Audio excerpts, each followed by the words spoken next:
some of Yeshua's teachings could be considered very cruel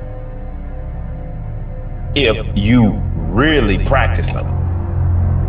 When he said, suffer it be so, you let the dead bury your dead. Bury their dead. Do you know what that man is telling you? Leave your family be. Detach yourself psychologically and emotionally. Detach yourself and move on. Now, most people may say, that's cruel. No, it's not. Because I get what he's talking about. When he came back after 18 years, he knew that Mary was wondering if he was dead or alive, and he also knew that his mom was upset. Did he go straight home and say, Mama, I just came by to tell you, to let you know I'm still alive and I'm okay? Did he do that? Nope. He went straight to the temple.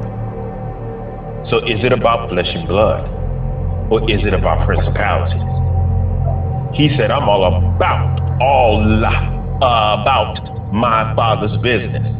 So he's saying it ain't nothing inside of me left for you. I am all about my Father's business. I get it.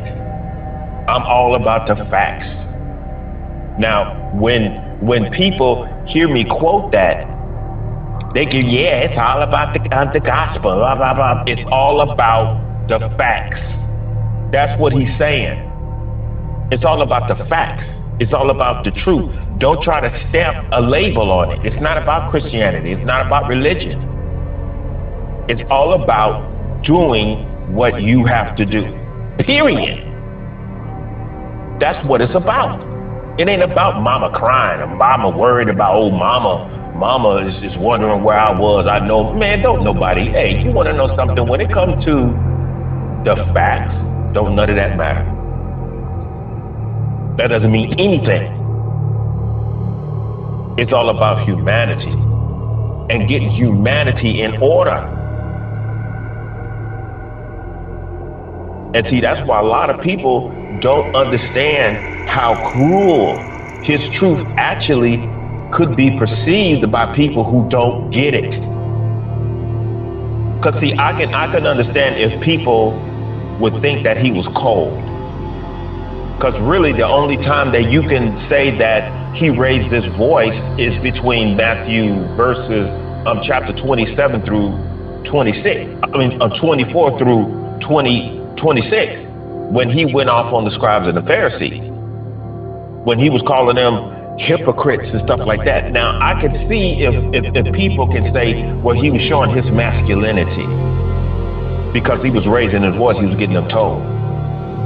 But those other portions of his teachings, when he said, you let the dead bury them dead, he wasn't raising his voice. So I could understand if people could perceive him as being cold. How could he just tell these people to suffer it be so, and you let the dead bury their dead? And how could he say that so calmly? Because he was at peace with the truth that he contained. He was at peace with it. That's why he was able to maintain his humility. It's just that, as you know, the pastors have put whipped cream and strawberries up on top of the teachings, and the teachings could be perceived as very cruel if you really understand them. But once you understand them and you understand the necessity for being in that state of mind, you will understand why you have to live as such in order to be at peace with your living experiences. And this is the reason why the Buddha had always stressed having no attachments. And if you look at Star Wars, this is the reason why the Jedi and them stressed having no attachments. And this is the reason why Yoda was telling Qui-Gon and Obi-Wan and Mace Windu and all of them. They were, Yoda was telling them that by him being 9 years old, it's very dangerous to try to train Anakin now, because he's already formed attachments to his mother. And And what happened, what was the main thing that turned Anakin towards the dark side is when his mother died in his arms. I get it. I get it. And that's one of the reasons why my family, when they look at my videos and they hear me talk on the phone about my mother and my father, they be like, "Dang, Dave, that's cold." And then when you ask them, "Aren't you Christian? Don't you study your Bible?" They say, "Yeah." And doesn't God tell you you must hate one and love the other? Doesn't God want you to separate from evil? Doesn't it talk about separating the sheep from the goats? Come on, y'all. They're attached. This is my mother. That's my daddy.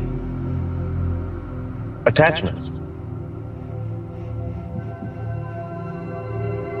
You know what amazes me is how difficult it is to be a good person. You know, it's so much opposition. And then when I study the Bible, study Star Wars, you know, but when I study the dark side, I say, you want to know, you know, what I notice about the dark side? When you look at people like Darth Maul, who I totally relate to, by the way he fought. When you look at villains, period, you want to know why they so aggressive? It's because they are not limited by any laws, any commandments, anything. You know, that's why we love villains like Darth Vader. You know, we look at his walk, and he walks with authority. They step on through. They ain't trying to heed to any commandments, any laws. You know, they seek out what they're going to do and they do it. You know, and it trips me out, and it seems like this is why villains are so attractive.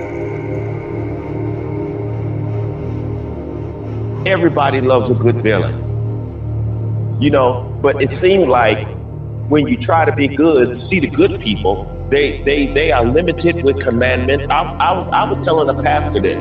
I said, you know what amazes me? It's how people of the dark side are considered the bad people when they just do whatever the hell they want. I say, and they are a whole lot more honest than people who claim that they're good. I was telling this pastor, I said, the dark side, they're free. I said, so they don't have any commandments, any rules, anything on them. None whatsoever. But they do have principles that they go by. You can't deny that. And you know, this man was looking at me crazy. I said, but the people who claim that they're good, they have to have commandments and laws put upon them. Just like the people in prison.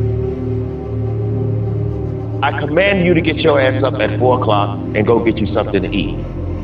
I command you to go piss.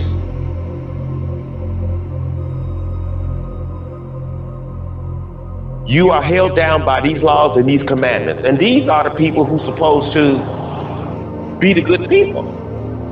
But they're equivalent to people in prison. I said, why do the good people have to live under commandments? If they're so good, they shouldn't have to live under commandments and any laws.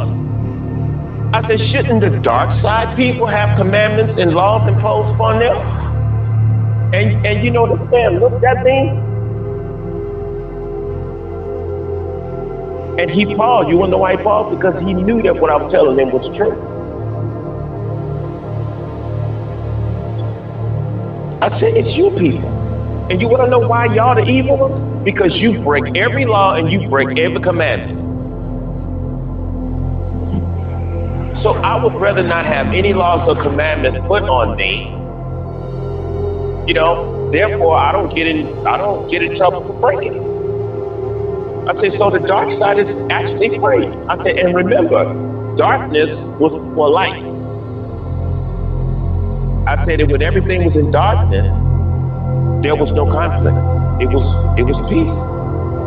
And then as soon as the Creator said, "Let there be light," that's when the chaos started. I said, y'all better think about this. Well, the Lord tells us not to lean upon our own. Yeah. Whatever. You can't lean upon your own understanding. Then what the hell are you here for, Pastor? It's a religion that speaks against your natural intelligence. So I can't. It's a sin for me to utilize my own intelligence. I'm supposed to learn what's good and what's bad, but it's wrong for me to utilize my own intelligence. That don't even make no damn sense.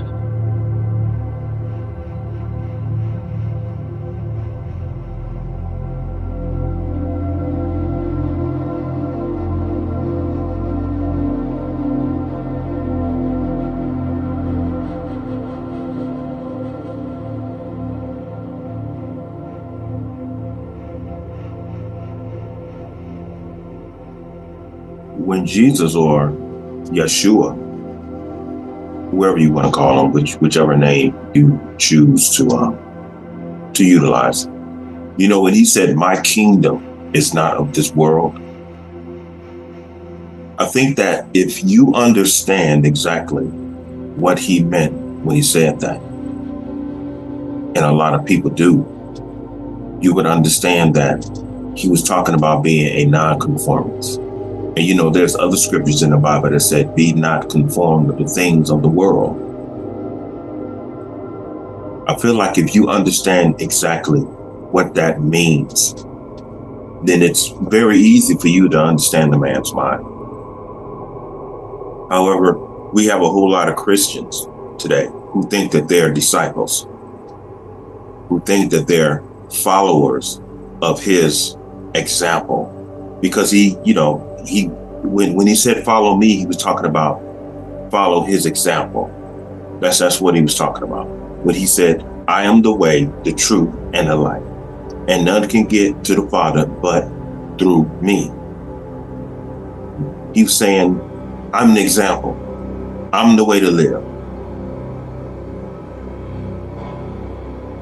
That's all he meant. That's all he meant. Okay?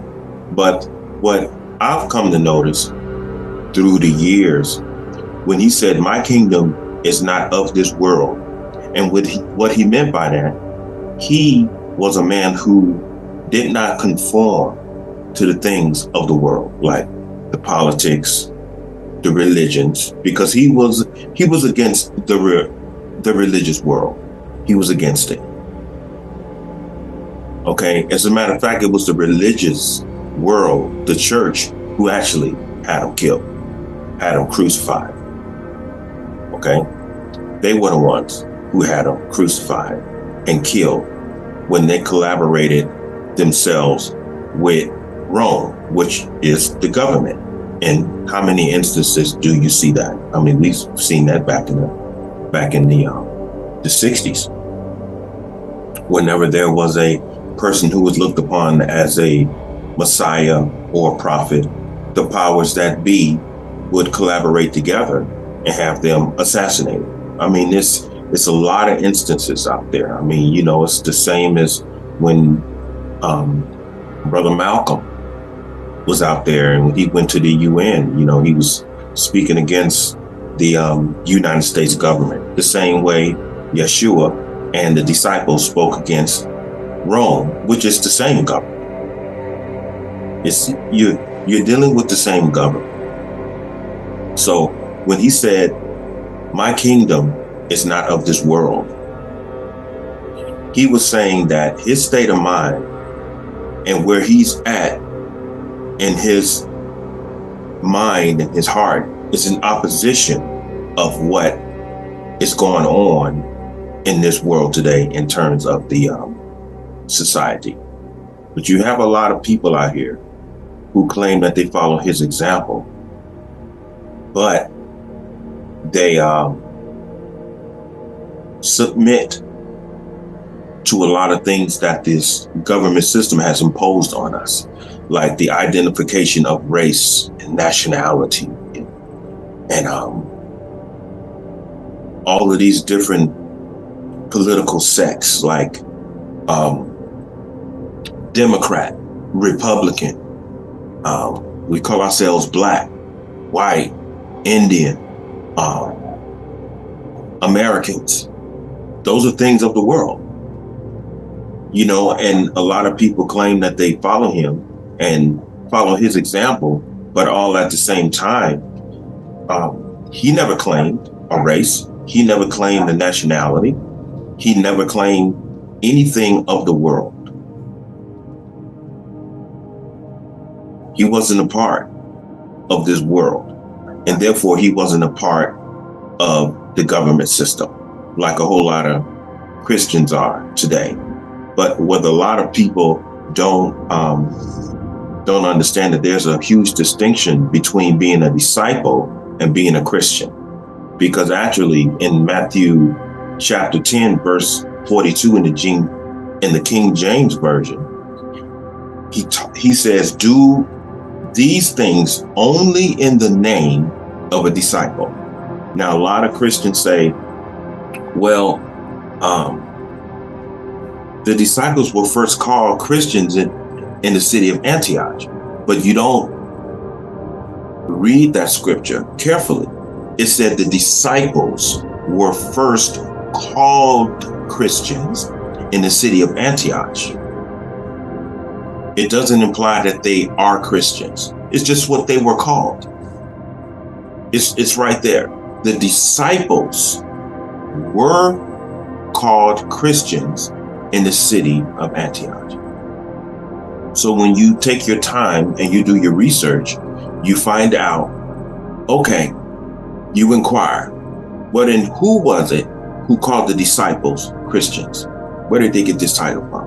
And then when you do your proper research, you will find out that it was the enemies of Yeshua and his disciples who put that name on them. And so the white man and other races call me a nigger or a mulatto or whatever you want to call me. Do I embrace that simply because that's what people call me?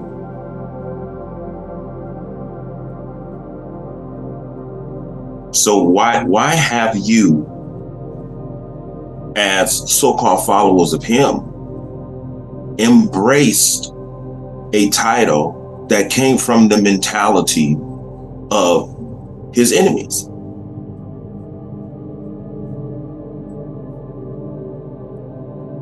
So what does Christian mean? They said Christian means Christ-like. Well, let's be clear. Christ-like is not a definition. Christ-like is a state of being. It's saying that I am like Christ. I am a reflection of the anointed Christ. And we all know you're not. I've never in my life met a Christian that reflected Yeshua, the Christ. So Christ-like is not a definition. So when someone asks you, what does a Christian mean? Just tell them it doesn't mean anything, because it doesn't. So what does a disciple mean? It means one who is being disciplined into the oneness of the Father, following the example of Yeshua, the Christ. So are they saying that they are Christ-like? No. They're saying that a disciple is being disciplined into the oneness of the Father. Being is talking about they're on a journey of learning, observing and learning. And therefore they're following his example, because that's exactly what he did. How many of you Christians observe all things the same way Yeshua told his disciples to observe all things? You don't. You stay right in the confines of your religious base. You stay right there. You won't leave that Bible. You won't touch that Quran. You don't study politics unless it has something to do with your political party.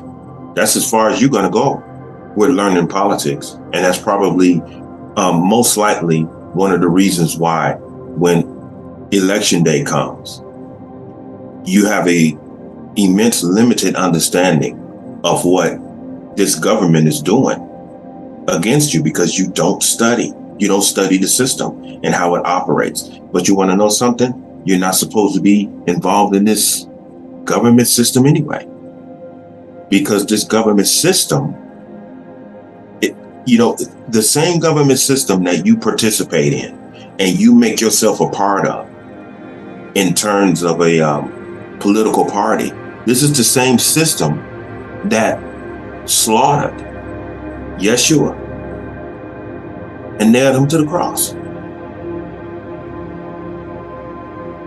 After his physical death, they started killing the disciples in Rome, because the disciples in Rome were teaching the people that everything that they were participating in, as far as Rome's culture, was against their the well-being of their souls. Just like you see going on right now, and how a lot of so-called followers of Yeshua are always participating in the voting system, the election. And the man said, my kingdom is not of this world. And he's telling you that the kingdom is within you. So why are you participating with this government system to give you something that you're really not supposed to have? It's not going to be any good for you. It's not going to be any good for you. You already have a government system. It is within. But they have everybody addicted to this government system. And so that's pretty much what he meant when he said, my kingdom is not of this world. That's all it means. It's very practical. Everything you see that's going on in this society right now, the sports, all of the sports came from Rome. And each sport has its own form of violence, and it creates divisiveness, because you got this team going against that team. It's right there in front of your face. But if you study him and his example, and if you understand his thinking process, you will come to understand exactly why he was trying to encourage everybody not to involve themselves in whatever this government has to offer. But the government puts everyone in the position to where they feel as though they have to rely upon the government in order to function properly. So a lot of things that he taught, it could be difficult.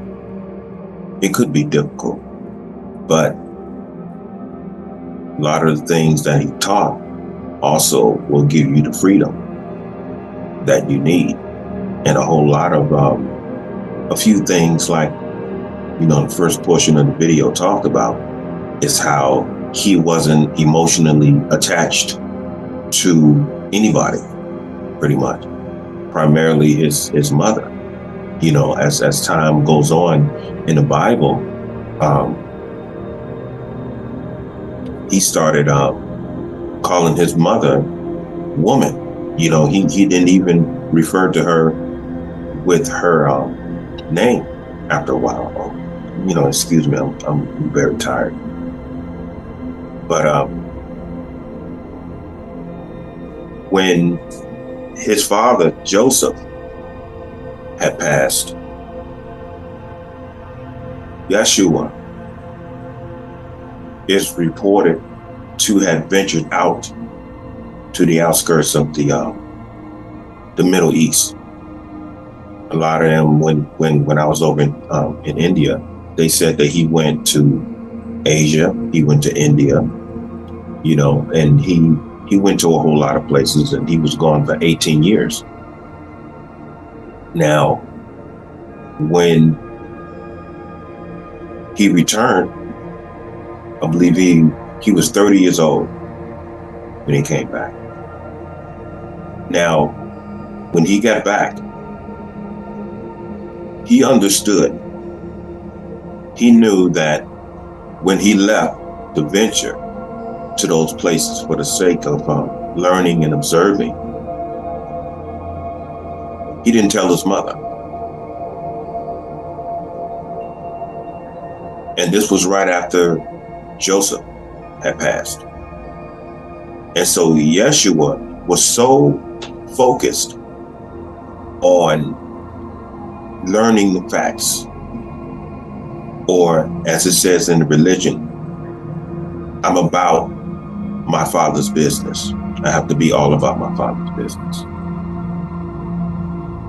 He didn't say goodbye to her. So he didn't, he wasn't moved emotionally in that way. So when he left and when he came back those years later, 18 years later, his mind wasn't on, I know my mother is worried about me, so I have to go home, tell my mother, and reassure my mother that I'm living, that I'm okay. And I have to explain to her, why I left, everything like that. But when he came back, he went straight to the temple. He was emotionally and psychologically detached from those common concerns that a son who was gone for 18 years would feel as though he has to first go home and explain to his mother why he left. And thus so, but not him. So what was it that he knew that gave him the clarity to where those type of common concerns are futile when it comes to doing his Father's business, which is to help humanity from destroying itself? That's powerful. Powerful. He went straight to the temple and he started teaching. That's powerful. And so when he says, my kingdom is not of this world, it meant that he didn't claim any race, he didn't claim any nationality, he didn't claim any political party, he didn't claim any religion, none of those things. It even says that he was the seed of David according to the flesh, but he declared himself the Son of God according to the Spirit of holiness. He became a spiritual man.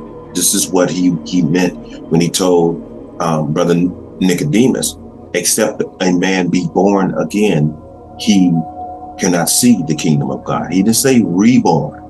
He said born again. I've heard a lot of pastors say, except a man be reborn again, you can no, that's not what he said. He said born again, not reborn. Reborn? No. This ain't a thing of recycling. We want nothing of the former self. Nothing of the former self. Born again, not reborn. We want nothing of the former self. Born again in the spirit, not in the flesh, but born again in the spirit. That's what that means. So if You guys are living his example. Stop calling yourself black. Stop calling yourself white. Stop calling yourself Hispanic and all of these things. Stop participating in the voting system. Get out of the government and get together and form your own government way of living here. Just go from there.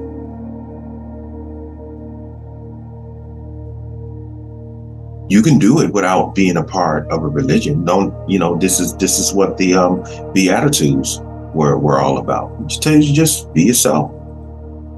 Be yourself. Like we were being ourselves before Rome hit the scene. And then they say, well, why is it that you talk about a man that's in the Bible? He was injected in the Bible. He was placed in the Bible. But he was a spiritual man. And how else are you going to know about him? You just have to understand that some information you're going to have to find out by way of reading. And that's just normal. You're going to have to find out some ways of reading. And if you would not have found out about his existence that way, the Creator would have found a way for you to understand him in a whole nother fashion by finding out some other way to come in contact with the man's teachings. But you have people worshiping him. He never told anyone to worship him. He just wanted people to understand the message, get the message. That's all they wanted. He was just down here to show you how to be a human being. And that part in the Garden of Gethsemane, a lot of people get upset, when I explain that part, because the religious world puts Yeshua up in the clouds to the point to where people intensify their worship of him, because it's like they put him all out in space somewhere to the point to where he becomes inhuman. But the Garden of Gethsemane explained his human side. See, when he was sent to the desert to be tempted, those were primarily all of the things that I mentioned before, of the worldly things. And, he was out there being tempted by a lot of things that were addictive, attractive, and everything like that. But in the Garden of Gethsemane, he came face to face with fear.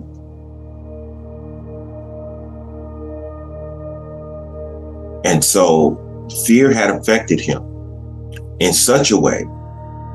See, because previously he told the scribes and the Pharisees that he was one with the Father. He was saying, I and my Father are one and the same.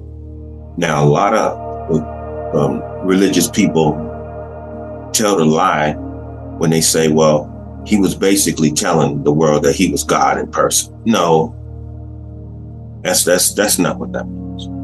It means that he is in 100 submission to the will of the Father. Now, when you get to the Garden of Gethsemane, you see another side, which goes in opposition of what he told them, because he says, Father, if it's possible, can you pass this cup from me? Just paraphrasing, don't get upset. And obviously the Creator said, no.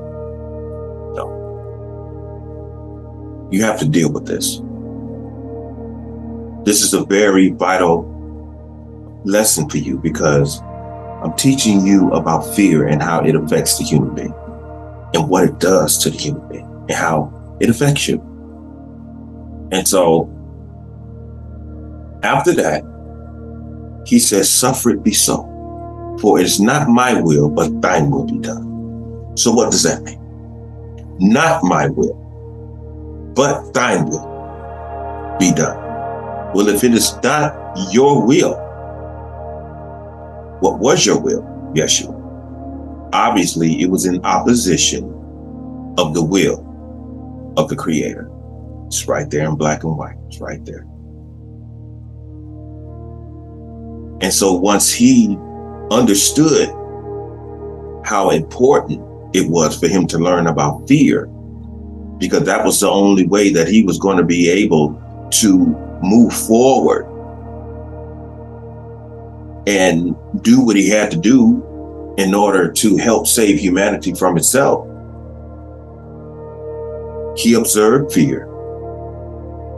He understood fear and fear's effects on the human being, which its intention is to make you afraid and take you off the path of righteousness. And once he understood fear and what it was, and not only what he was,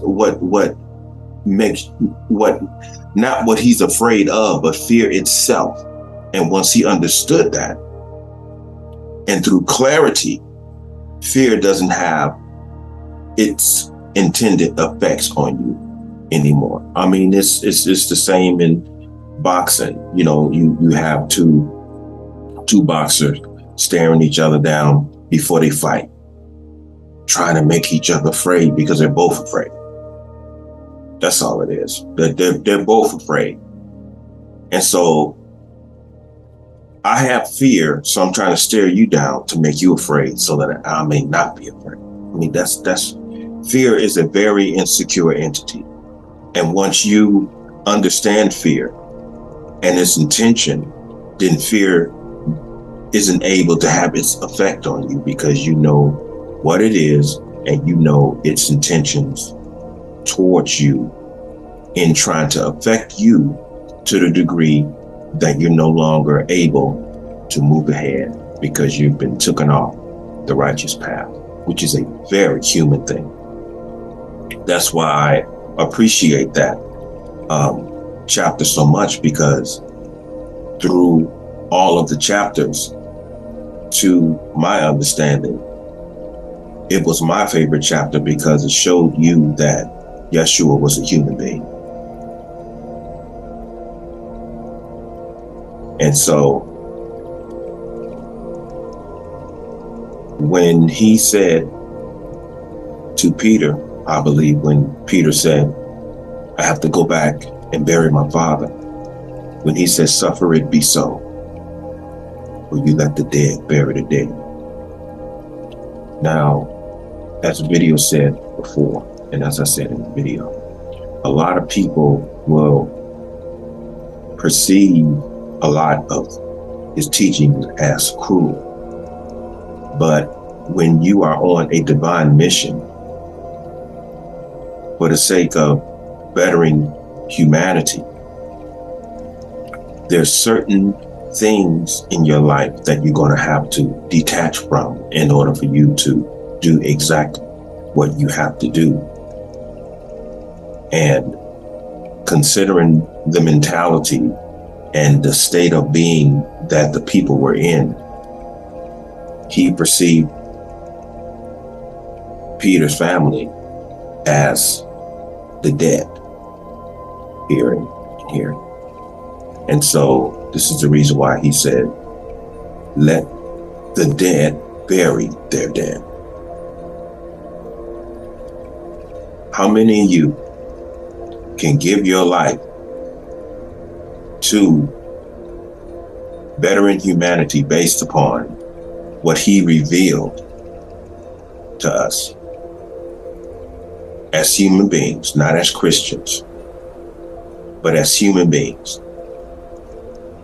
How many of you can detach yourself from your family, from your friends, from your habits, whether it be anything? I mean, it could even be this, social media. Because there's a time coming where we're not going to have these privileges. Sitting here talking on YouTube, we're not going to have these privileges. So you're going to have to learn how to detach yourself from a whole lot of things and a whole lot of people